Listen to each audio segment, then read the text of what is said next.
Hey everybody, I want to first of all thank you for being a supporter of Ellis County Weather.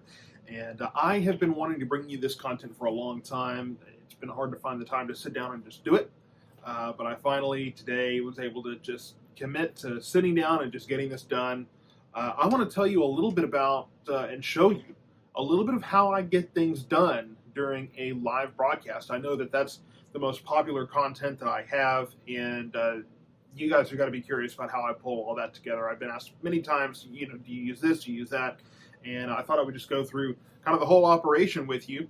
And so, first of all, we have just the screens behind me. That's the main show. The screens behind me. This is it. What's behind me is about 80% of what I do, what I use to get the job done during those broadcasts. So, as you can see behind me here, let me kind of move out of the way. Right here, this is where I have the radar, just right in front of me. The main screen, and I have the microphone here that I talk into. Got a cell phone stand here. The phone is filming right now, but I usually have that there as another screen for information. Here is a name plaque that just makes me feel important. That is a kind of a weather gauge, a little weather station that my grandfather actually made. That is just there to kind of remind me, of the fact that sometimes weather is not always all the modern bells and whistles and things. You can probably tell the chair behind me is all messed up. Thank you to the cat for that. But I do also have the radio, so if I need to hear what the storm spotters on the ground are actually saying, I can hear them there. I usually have an iPad set up here as well, just as another source of information. Sometimes I have the chat with Matt, the moderator, on that, so that I can kind of see what information he's passing along. Occasionally, though, I have an earpiece with the radio going if I need to hear from those storm spotters directly. So let me kind of turn my back to you very rudely there. This is kind of informal, so I apologize if, it seems kind of odd. So, like I said, I have the radar here, and this is where I'm viewing the radar and everything, right dead center, straight in front of me, so that I can, just have a good look at what's going on.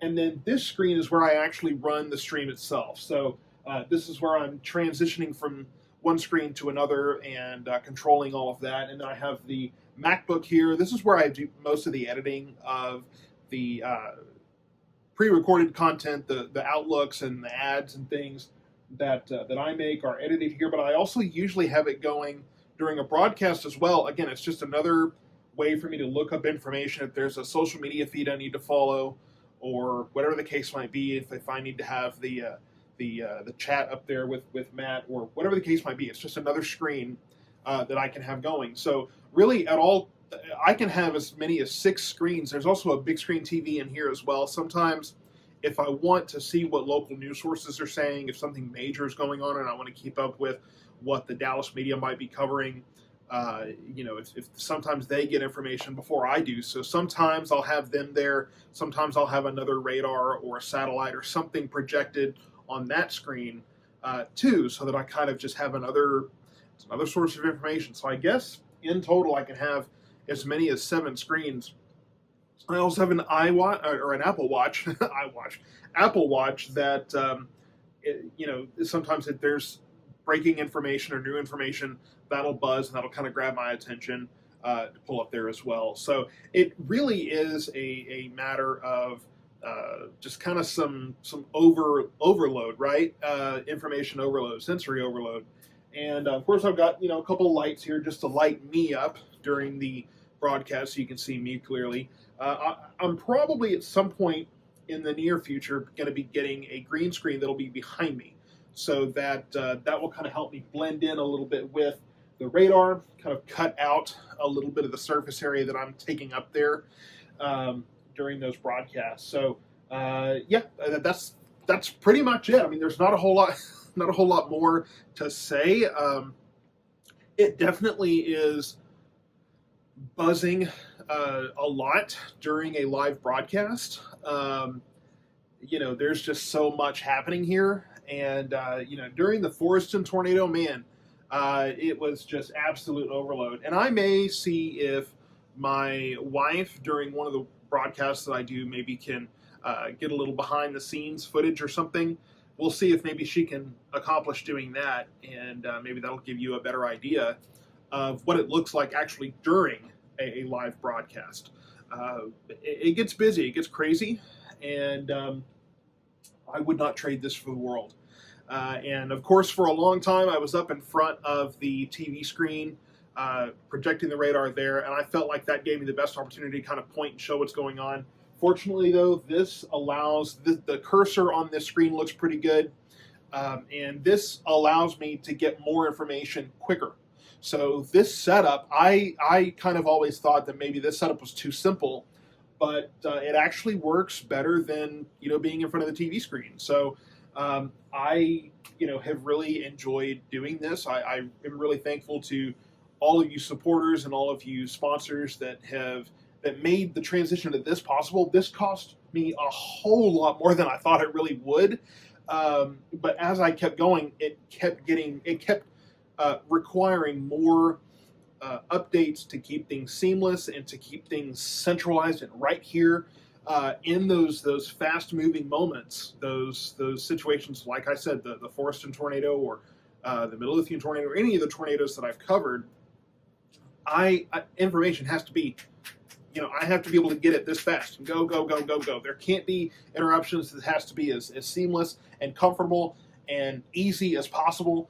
So, if there's something that makes this easier and it's attainable, I jump right into it because, I have to be able to be completely zoned in to all of this. And, of course, I'm using Radar Omega. Usually, I've had to switch back and forth to Radar Scope a few times.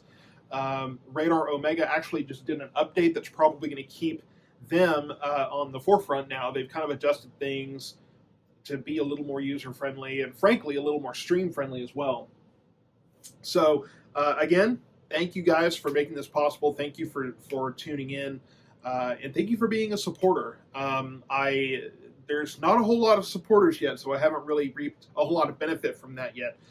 Get your friends to become supporters, and I'll be making more content like this, more content that you can see either before anyone else or just flat out, is exclusive. This may be released to other folks, the masses eventually, but right now it's just going to be for you supporters as kind of a thank you, and just to show you what your support is doing, what it's accomplishing.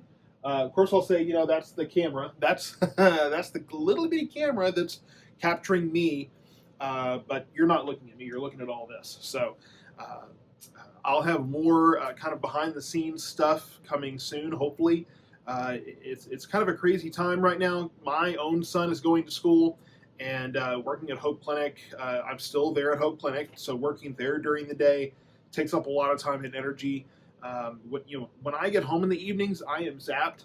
And so it's becoming harder and harder to sometimes have the energy to come home and then do this. So on a Sunday when I'm relatively rested, I just wanted to come and get this film for you. So thank you so much. I have more for you coming soon.